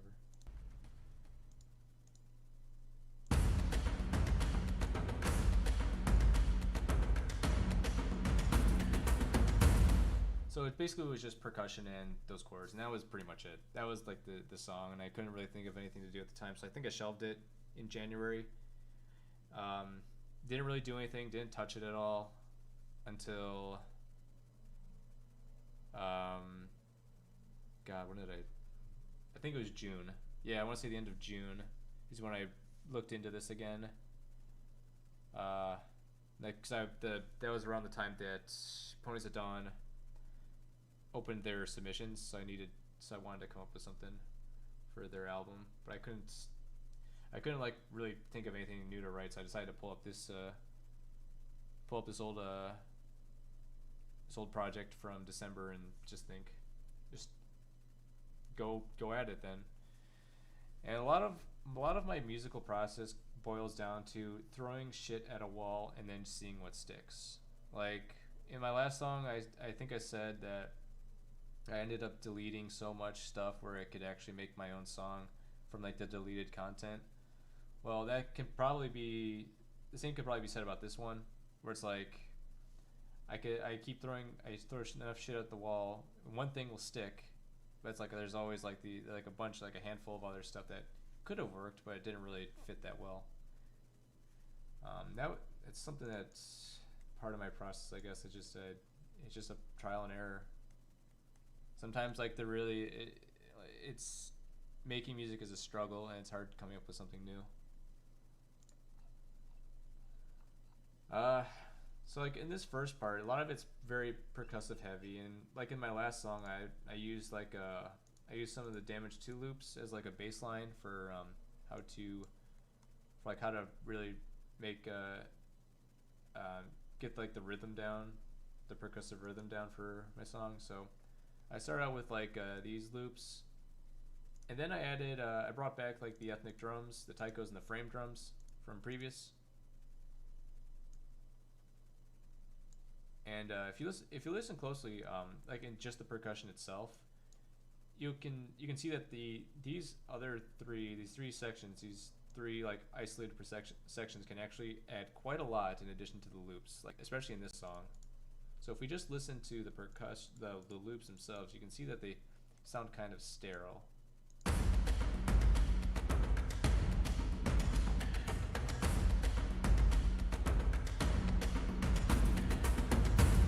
So it's like they sound just like loops, like they're just loops. But if we add in like these other sections, they can really expand the percussion a little bit.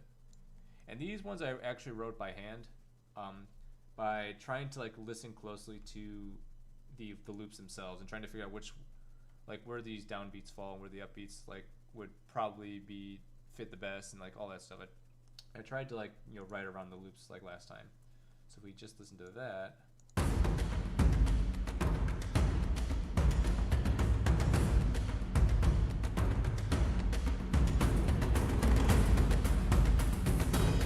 So they add like a bit more depth to the loops themselves. If we just listen to them alone, they're actually quite simple. Yeah, they're actually quite simple. Like they just add like the extra bit of depth to the percussion.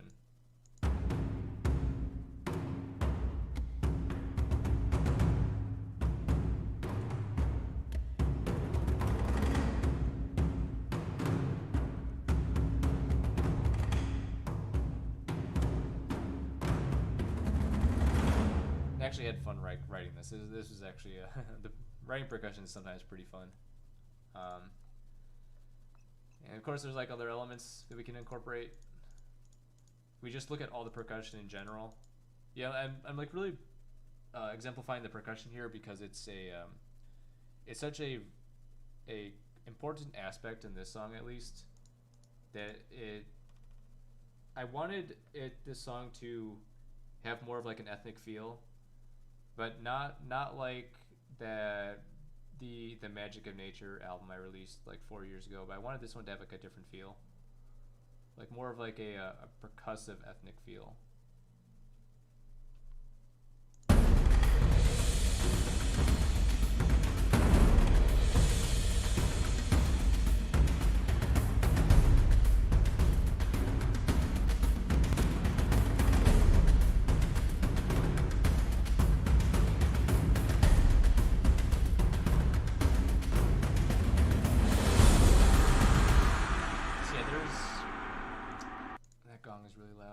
Like there's a lot of percussion driving this song, and got the in addition to that, it's like I kept trying to like flip-flop back and forth between like how the main melody should sound, at least in the first part.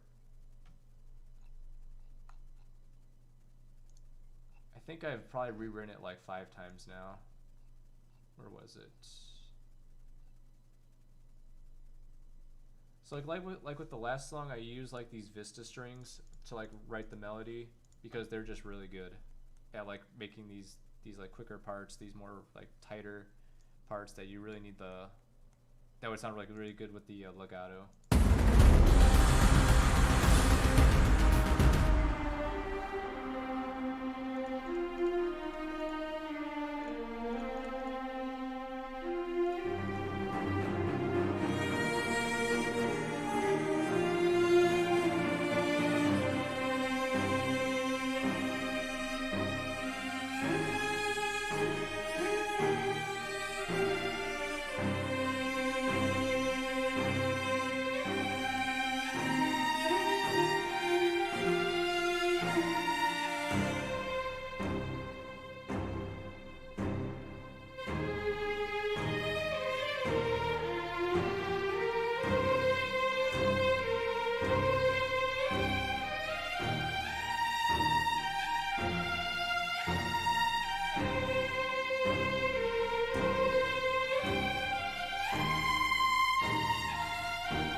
first part. It's a very percussive part and a very melodic part. I didn't really add as much like support in this part. I just really wanted to show off the melody more than anything, because I really refined the melody like a whole lot. Like I really wanted I wanted people to hear it like more than anything. I know, and I finally got the melody solidified with the I think the tin whistle, like in that second part. So it was like right here. Where is it? I just lost it. And I lost it. There it is.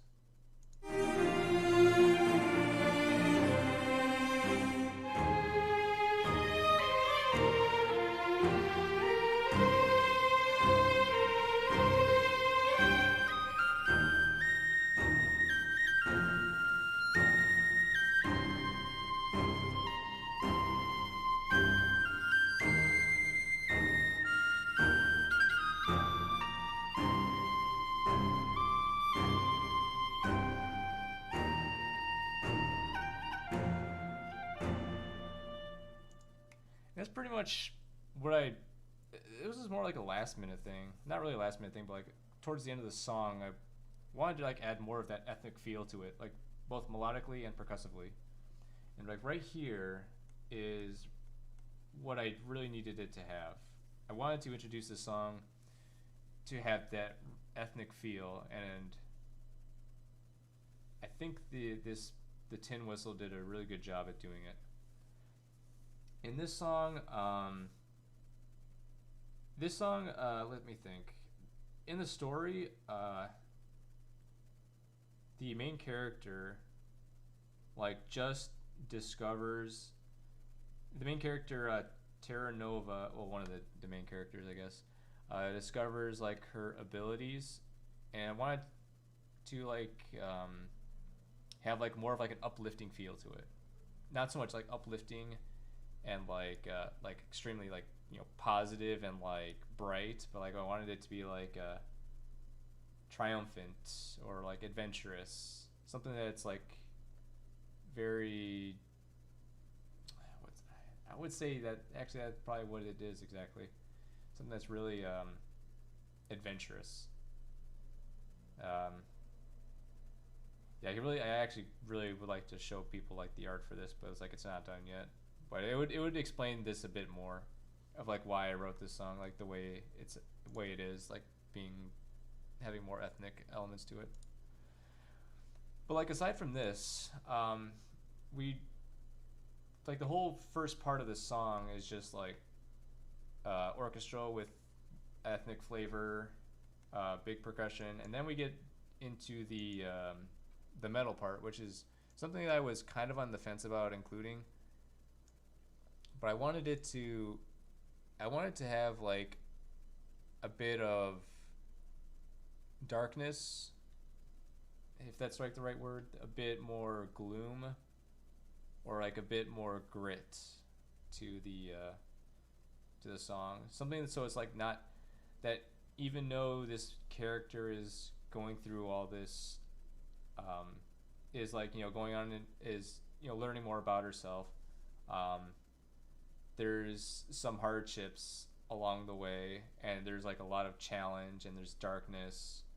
So I wanted to keep the percussion, or not the percussion, the like the guitar parts, like very, like still kind of have like an ethnic feel to it, but like have like a bit of a darker tone. So that's where I tried to play it here. So if we just like isolate just the rhythm guitar and like the strings, you could hear like there's a bit of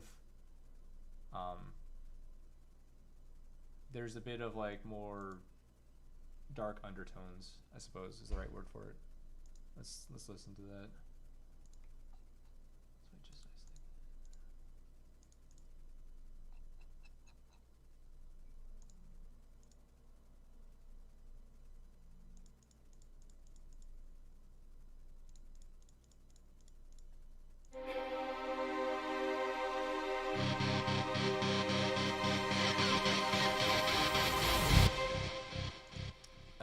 that got unmuted.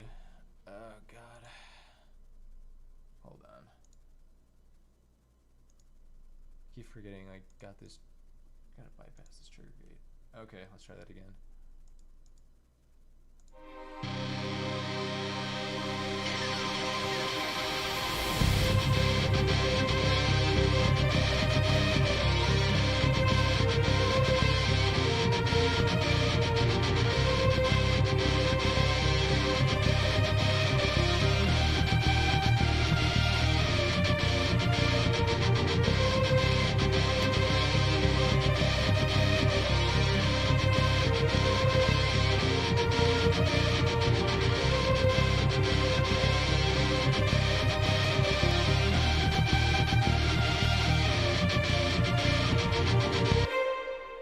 And that's mostly the what makes this.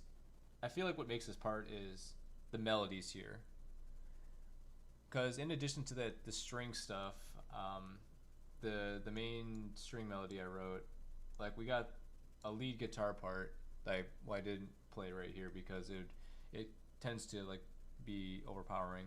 I wanted to like keep that kind of Celtic ethnic feel right here, like add that, yeah, of course add that like that heavy guitar stuff.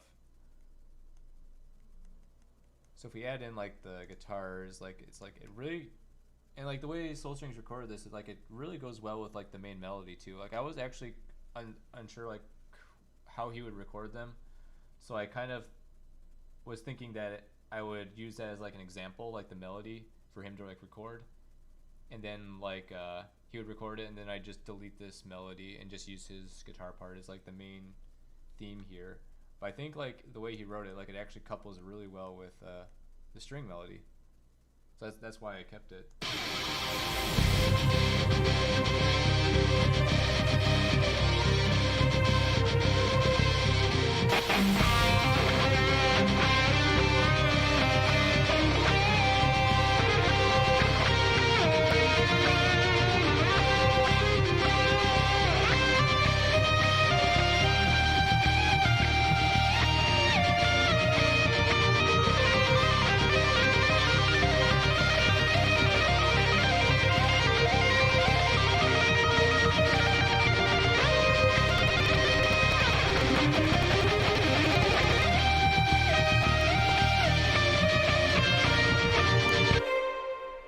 That's really what drives this section, just like really strong guitar parts, and like a well-defined, like a good melody, like something that I really hope people like see as like memorable, or like something that they will hear loud and clear.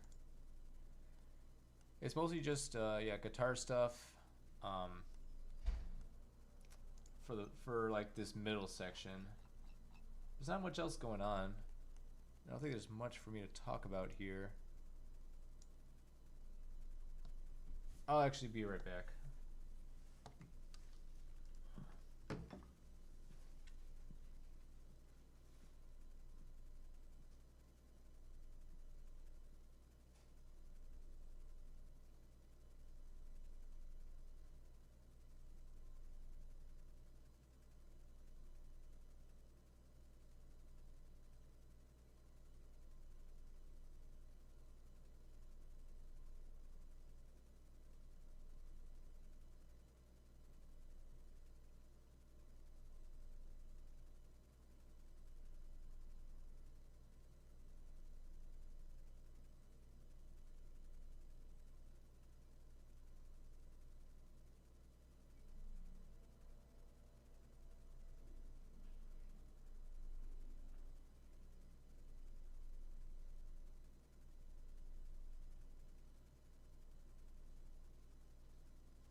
All right. So, just I don't think I have a whole lot to say about this middle section in particular. It's kind of like what I said in the previous song, where a lot of it is just straight up, here's some guitar stuff, here's percussion. I've explained how I do percussion. Mostly it's just I add some loops and then I add like a section on I add just like a section of my own percussion on top of it. The melody, basically all like rooted in the strings. I feel like this is a more guitar oriented song than like probably previously, mainly because with Soul Strings' help. That's probably why. I would say that the next part is going to be interesting to explain. So let's look at this next part.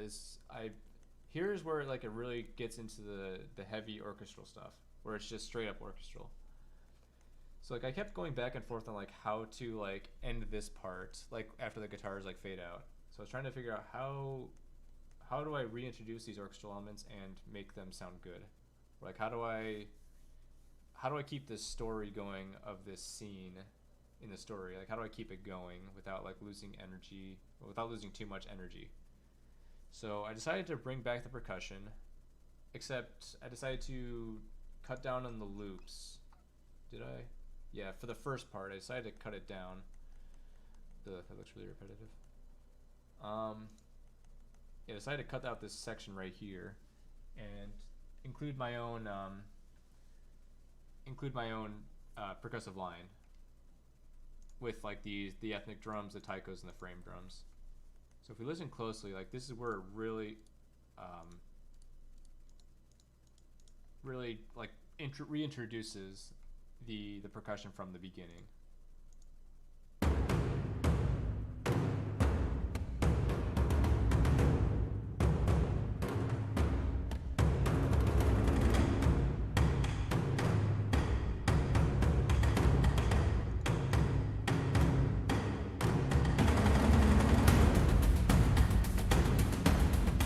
And then we go right into the rest of the orchestral part.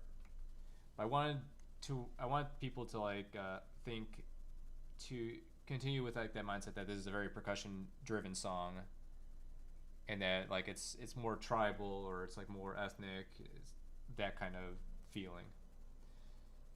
So in this part, I wanted to bring back that melody from the previous section, because I know when people listen to this part, they'll like really pay attention to the guitars. They're gonna like really listen to those lead guitars because they sound really in your face and they're like really, you know, good and crazy and stuff like that.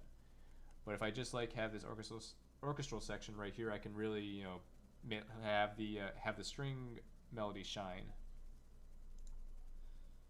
So if I just, let's see here, if we just like bring back some of these like solo elements, like the Vista strings. These are always like really good for solo stuff. That's why I basically use like a lot of them for solo string lines.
Kind of gets a little difficult trying to balance like all these different sounds going on at once. I want people to hear both the percussion, but at the same time I want them to like hear the melody as well. So I have to do like a balancing act between both the percussion and the main melody. So while I had the percussion really shine in this first part, I wanted the melody to come through in this second part. Like that's why I didn't really do a whole lot of differences in like the percussion in the second part. Yeah, I didn't really change a whole lot. I just added some extra stuff. But I wanted to double up some elemental stuff in like the melodic lines. So while the violins played like right here, I tried to double up them with like a second violin playing an octave higher. I added a counter melody in the violas, and I think I doubled the counter melody with the solo cello as well. Yeah, I doubled it. And right here, I also kind of reintroduced the guitars. These two parts I played myself. I've had some doubts about them working, and I'm still kind of uncertain about them. But it's like basically just like a simple like backing line that's meant to help support the melody. Like I didn't really think much about them.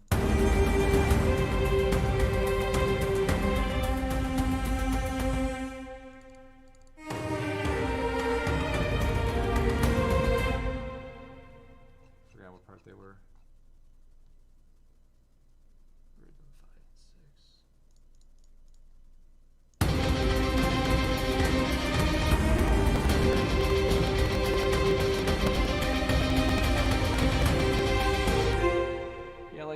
Those guitar parts I'm still kind of unsure about. Honestly, I don't know what. Well, I guess at this point it's kind of too late, but still, I wasn't sure how they really fit in this section. I just wanted there to be like guitar presence without it sounding too like blatant or like overpowering. And then I would say finally we get to more towards the end of the song. And this part, like I actually wrote on stream. I remember writing this on stream, where it's kind of like just brass and rhythm guitar. I wanted to really use this opportunity to like let the brass shine a bit more, since they didn't really do a whole lot this song. Like I remember in the first part, they just had like the French horns just had like this little section in the beginning of the song, and I wanted to really bring it back and like change it up a bit. Like right here, I gave the French horns a bit more time to shine. Let's see.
So I wanted to keep like that same thing going on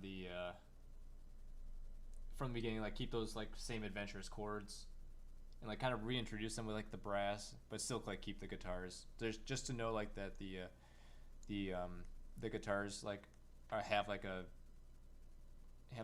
bigger section to come, like more like to introduce them. And this part was actually so last minute. This little thing right here. I'm trying to think, because I found like the transition between these two parts was a bit challenging. I couldn't find a way to do it properly. But I think it was like 1 a.m. a certain night, like one night, I just decided to use like these trigger effects basically it's like a noise gate, or like a gate effects for like, you know, like a rhythm gate effect.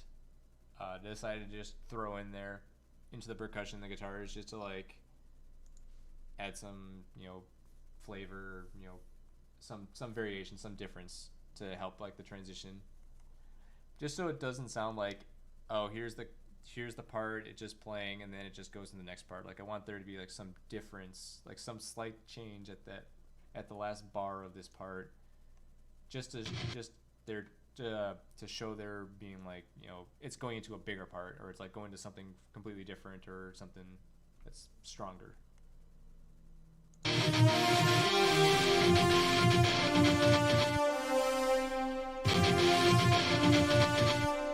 Sounds better with percussion. Let's add the percussion back.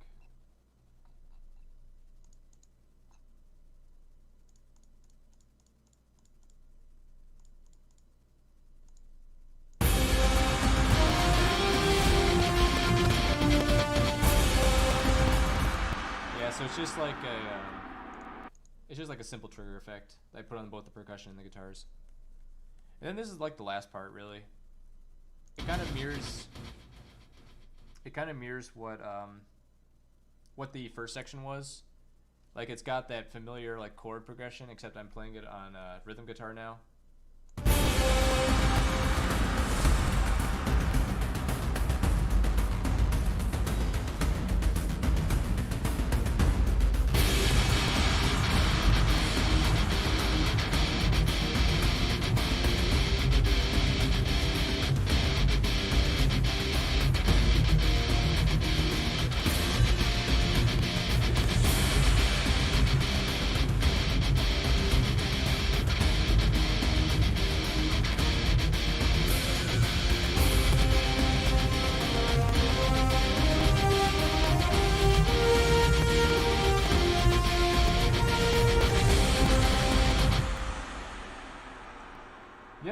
That's like I basically just reintroducing the same chord progression from before and adding in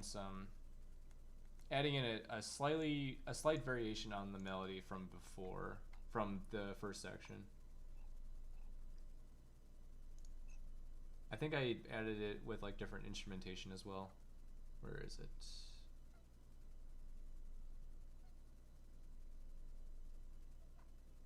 No, I forgot it.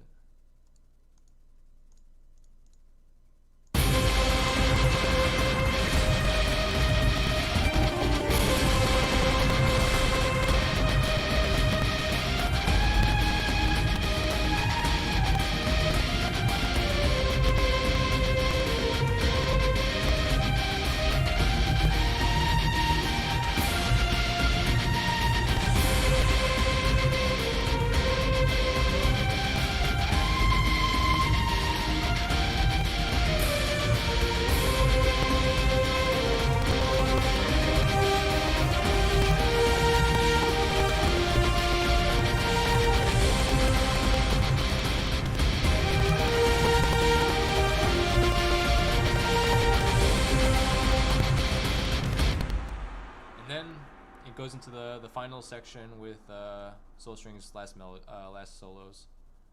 That's really where it ends. Like I don't really have much to say about them because like I didn't record those solos, so I don't really know what his thought process was.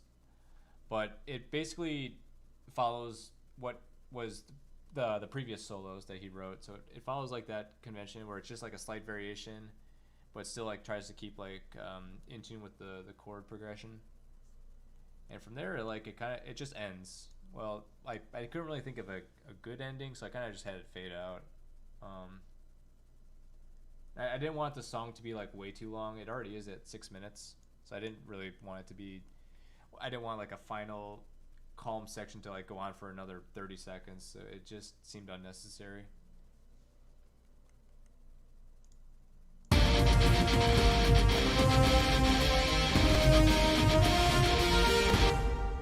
That's really what this boils down to. This it functions similarly to the Siege of Kyrinia in that like there's a lot of really strong elements. It's very heavy. There's guitars. They sound kind of similar. Well, not really, but they have like the same sound structure, I want to say, and I want these to be like the level of like quality that you would expect from this album in regards to like the more stronger songs, not like the softer ones that I've written for this. Let me think.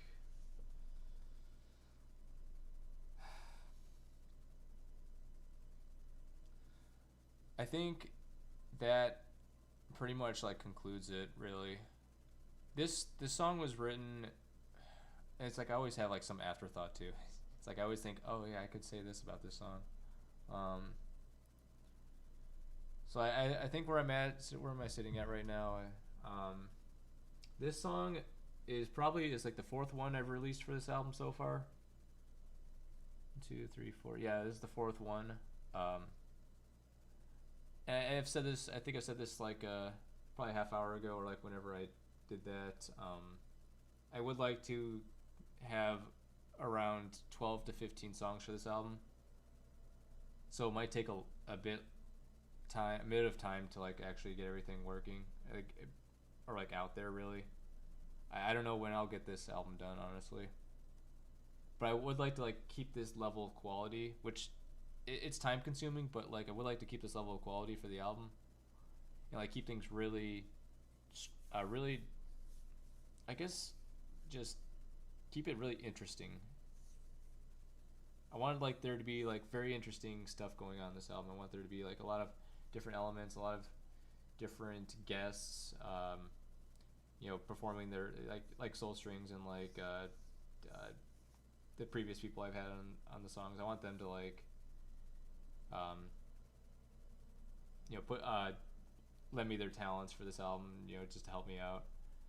And I think it'll probably turn out really well, because I want this to be a really definitive successor to my last one, and I want there to be a lot more.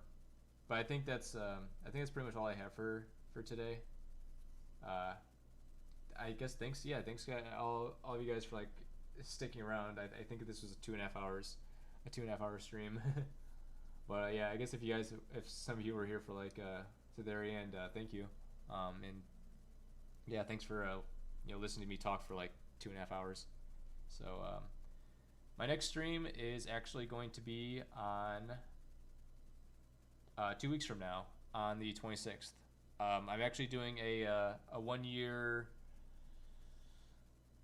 What's the word for 1 year like progress updates. I'm gonna like explain what's been done for the album so far in like the last year, because I started it in early December a year ago. So I want to like lay things out on the table, talk about like what's been done so far, what needs to be done, and just basically a general update. And if anyone has like questions on like if anyone has any questions like for like how the album is going, or like what's being written, like what's basically just general questions, I suppose. It'll probably be around the same time, maybe like a little bit earlier. So like so just to get every time zone in before it's like too late. But yeah, that'll be in 2 weeks. But yeah, thanks for stopping by, guys. I really appreciate it, and have a good rest of your weekend.